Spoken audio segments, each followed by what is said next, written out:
Before anything else, do that quick move that really strengthens our work. Drop a like now and check that you're subscribed to the channel.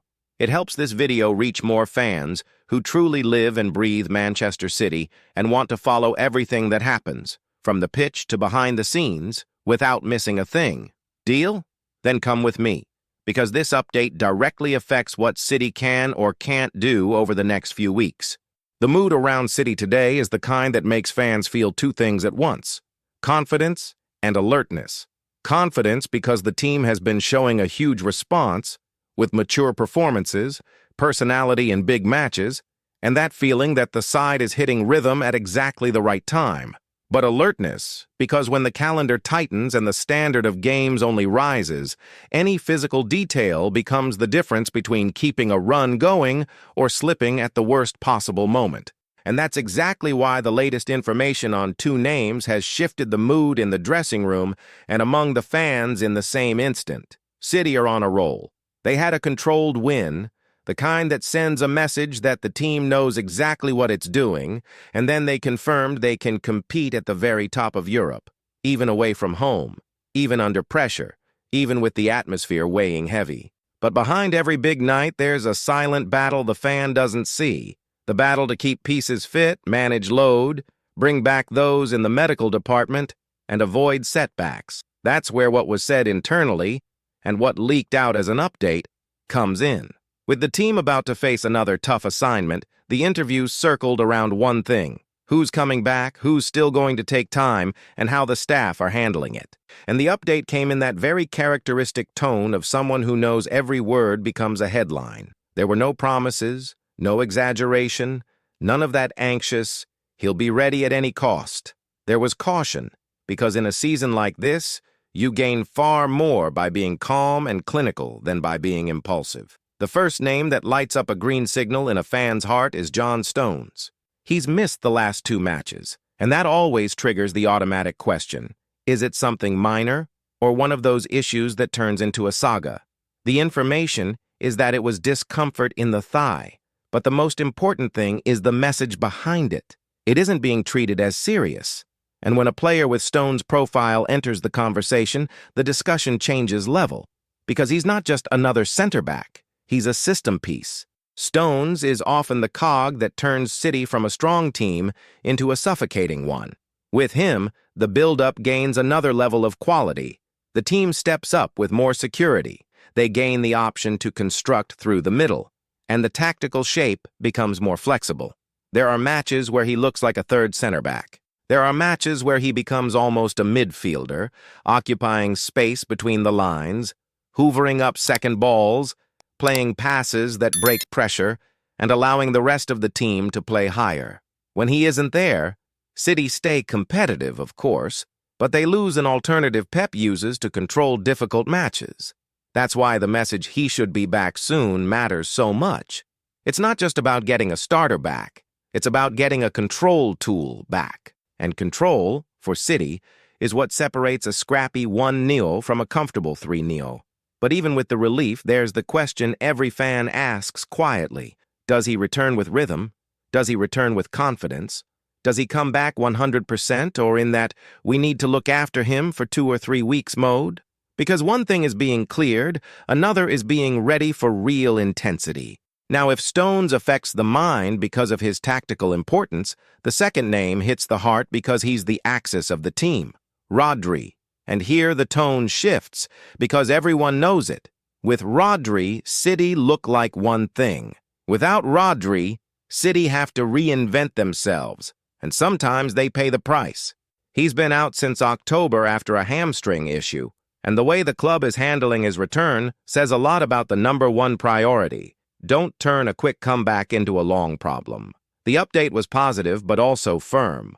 Positive because he's been training well, progressing steadily, showing signs his sharpness is coming back, and that his body is responding in the right way. And firm because despite that, he will not be used this weekend. In other words, no rushing, no "let's test him through pain," no pushing the limit just to win one match. The club are sticking to a plan, and that plan, whether you like it or not, is what protects City down the line. And it's worth being very honest here. For a player like Rodri, returning early is a trap.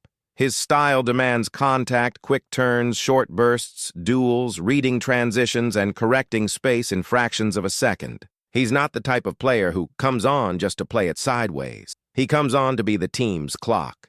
If the clock returns broken, the whole team feels it. So the care is a form of intelligence, not fear. The fan, of course, wants to see Rodri tomorrow, wants to see Rodri now, wants that feeling of security, that the midfield is armored and the opponent will need 1,000 attempts to create anything.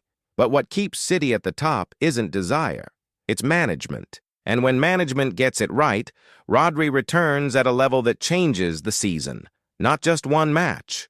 The most encouraging part is that, if the progress continues at the same pace, there's a return window being viewed as realistic early in the new year. And that changes the planning, because until then, City have to keep taking points, holding structure, and surviving a stretch where the margin for error is tiny. Part of the fan base looks at that and thinks, if we hang on now, it becomes a different campaign later. Because with Rodri and Stones properly recovered, the team jumps a level in control, consistency, and the ability to squeeze opponents without exposing themselves. And here I want to hear from you, fan. Looking at what the team has produced in this period without Rodri, do you feel the squad has responded better than you expected? And even more importantly, do you think the staff are right not to speed anything up, even with a tight table and big matches ahead? Comment as directly as possible, because this debate splits a lot of people. But while City managed those returns with care, another story exploded behind the scenes after the big European win. And that story has a detail many people underestimate. Respect between giants, a short conversation, and a sentence that says a lot about the kind of player who catches Pep's eye when the ball stops rolling. And when I say respect between giants, I don't mean that automatic post-match line said just because the camera is on. I mean the kind of gesture that happens quickly, almost under the radar, but reveals a lot about how football works at the very highest level. City had just come through a heavy away match, in a stadium that demands, that presses, that turns any mistake into a storm. And even so, the team not only survived, they found a way to flip the script. That alone is a message. But the behind-the-scenes detail that came afterwards is even more interesting, because it involves a player who opened the scoring, changed the match, and still walked away hearing praise that isn't handed out lightly. Real started strongly, and were ruthless when they found space. In a quick counterattack, the ball moved fast, the defense had to sprint back, and Rodrigo arrived with that calm of someone who doesn't need many chances to decide. A finish right in the corner, no margin for the keeper, and that was it. 1-0, and the stadium was on fire. In that moment, you know how it goes. Part of the crowd looks for someone to blame, points at positioning, questions details, tries to understand why the team allowed such a clean transition. But what defines a big squad isn't avoiding every punch. It's the response after taking the punch. And City's response was that of a team that's learned how to survive nights like this. There was no panic, no meaningless rushing, none of that anxiety that only feeds the opponent. There was adjustment, reading of the game, patience, and, above all, an emotional answer. We're here, and we're not going down. The team grew into it, took over the middle of the match, found their press, and before you realize it, Real no longer have that early comfort. City began to control phases, push the opponent back, and create decisive moments. The equalizer brought the match back into the plan City like more possession, more territorial control, more pressure on the ball. And the second blow that turned the score was one of those moments that changes the entire temperature of the game. From there, it wasn't just about a possible win. It was a win to declare, we're not here to survive, we're here to impose. And in Europe, that's priceless, because it brings belief, resilience, and confidence for what comes next. But as soon as the final whistle went and the match became memory, came the conversation no one expected to hear so frankly.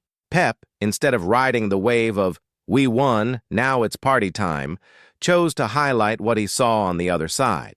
And the target of the praise was exactly the player who had opened the scoring against City. He said he told Rodrigo how good he is. And it wasn't a polite, good game. It was a heavyweight line, the kind that sounds like a stamp of approval. He put Rodrigo in a higher bracket, as someone different, special. And why does that matter so much? Because Pep doesn't throw words into the wind. When he points to a player like that, he's talking about a profile he recognizes as rare, an attacker who understands space, who doesn't rely only on speed, who makes decisions quickly, who appears in the right place, who finishes with calm, and who can perform against any kind of opponent. It's the sort of player who doesn't need to dominate an entire match to be decisive. He needs a snapshot, a gap, half a meter. And in a game where everyone closes lines and protects the box, a player like that becomes a constant problem. The detail that makes this story even hotter is the market context around it. Rodrigo has been linked with City in the recent past, and not as some random social media rumor, as a possibility that was taken seriously, precisely because City always work with the what-if scenario. And City's what-if isn't drama, it's method. If there's a chance a top-level piece could fit into the system in the future, the club watch, track, map it, understand the contract situation, understand the internal mood, understand everything. And here's the point. Fans need to understand. Public praise and a private chat don't mean an immediate negotiation, but they do mean real admiration. And real admiration in football often becomes a bridge. Pep also made a point of saying he was happy to see Rodrigo back after an injury spell, stressing again that he is very, very good. That isn't common. That's a signal. Now think with me. Why would City pay such close attention to this type of attacker? Because no matter how much your side has a goal machine up front, no team wants to depend on a single source forever. You need players who decide from wide areas, players who produce goals and assists, players who solve matches when things get stuck. And Rodrigo has that repertoire. He accelerates, combines, finishes, moves to open passing lanes, understands big games. He shows up when the atmosphere gets heavy. Of course, there's a world between admiration and a transfer, and with a player of that level, the obstacles aren't small. Price, competition, the player's will, the project, the context. But the story isn't it will happen tomorrow. It's why it makes sense as monitoring. And when City monitor, they monitor properly because they think in future windows, in squad tweaks, and in how to keep the team on top while changing pieces without losing identity. And while fans debate whether they'd ever see Rodrigo in sky blue, the present reality is different. City need to keep winning now because the present keeps them alive on all fronts, and it buys time for Rodri and Stones to return fully. That away win was massive, but it doesn't solve the season. It only opens the path. And to walk that path, City need a full squad, smart rotation, and cold decisions, even when the fan wants emotion. But the news doesn't stop there because there's another line running underneath. Quiet, but extremely important. Midfield planning, especially in creative zones. And when I say planning, I don't mean signing for the sake of signing. I mean thinking about succession, depth, and options to unlock matches when the opponent shuts the door. City keep looking towards France, and it's no accident. Ligue 1 has young players with technique, bravery, and the toolkit to operate between the lines. And Monaco, in particular, has become something of a source of talent ready to make the leap. The club develops, gives minutes, puts the player in a competitive environment, and when he's ready, the market arrives. That's nothing new. And the name City continue to keep on their radar is Magnus Akliouche, an attacking midfielder who's been catching attention for the way he moves, the confidence on the ball, and the ability to operate across several attacking zones. He isn't a player chained to one strip of the pitch. He drifts. He appears inside, shifts wide, carries through the central lane, accelerates with the ball under control, and above all, has the courage to attempt the line-breaking pass. And when you think of the profiles Pep likes, that controlled bravery is one of the first things. A lot of people assumed that after bringing in a creative midfielder last summer, the door would be closed for someone with similar traits. But City don't work with the logic of, we've got one, that's it. City work with internal competition and continuous succession. Football doesn't stop. Squads change, shapes change, age catches up. And sometimes, in a window, you don't replace a player. You prepare the replacement so he's ready when the change happens. Reports in France suggest City's interest in Akliouche isn't new. It's monitoring. And when a club monitors like that, it means they see more than numbers. They see compatibility with the playing idea. They see development potential. They see maturity to handle pressure. And they see a player who could become a solution when matches turn into a puzzle. The obstacle, of course, is the fee. Last season, Monaco were already said to have put a very high valuation on the table, and that made a lot of clubs back off. But what happens when a young player keeps improving, delivers goals, delivers assists, and grows in influence? The price rarely drops. It rises, or at the very least, stays high, and Monaco don't usually make it easy. They know how to negotiate and they know how to wait for the right moment. And why would City consider paying big money for a player like that? Because City's midfield and attack could go through adjustments. There are experienced players with uncertain futures, contracts moving into decisive phases, and the natural factor of renewal. When a team wants to stay at the top, it has to get ahead of the cycle, not react when it's already too late.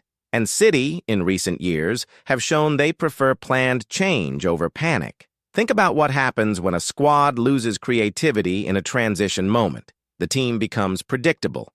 It starts depending on one pattern. It starts depending on a cross, a set piece, a flash of individual brilliance. And City don't want that. City want options to dismantle low blocks, to speed up against a high line, to control tempo when leading, and to turn matches around when behind. A midfielder with mobility and tools can be the difference between a stuck match and a win built with patience. Now put the pieces together. On one side, the extreme caution with Rodri and Stones' imminent return.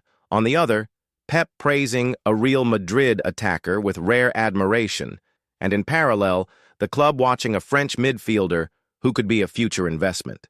All of that points in the same direction. City are in a moment where the present must be protected and the future must be prepared at the same time. And that's where fans need to ask themselves, do you prefer speed or a long season? Because the club's choice is clear. Not rushing Rodri now is thinking about trophies later.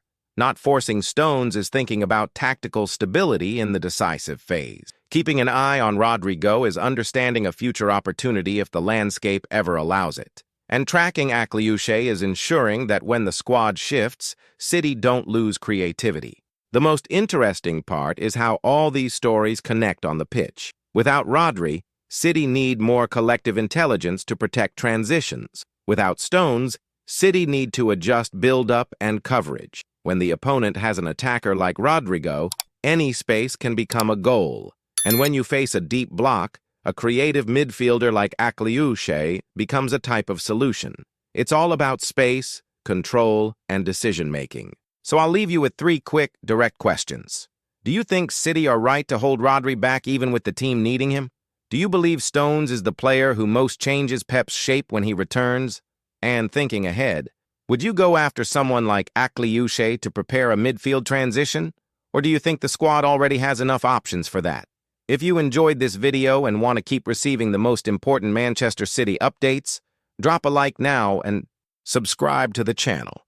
It really strengthens our content and makes sure you don't miss any last-minute news.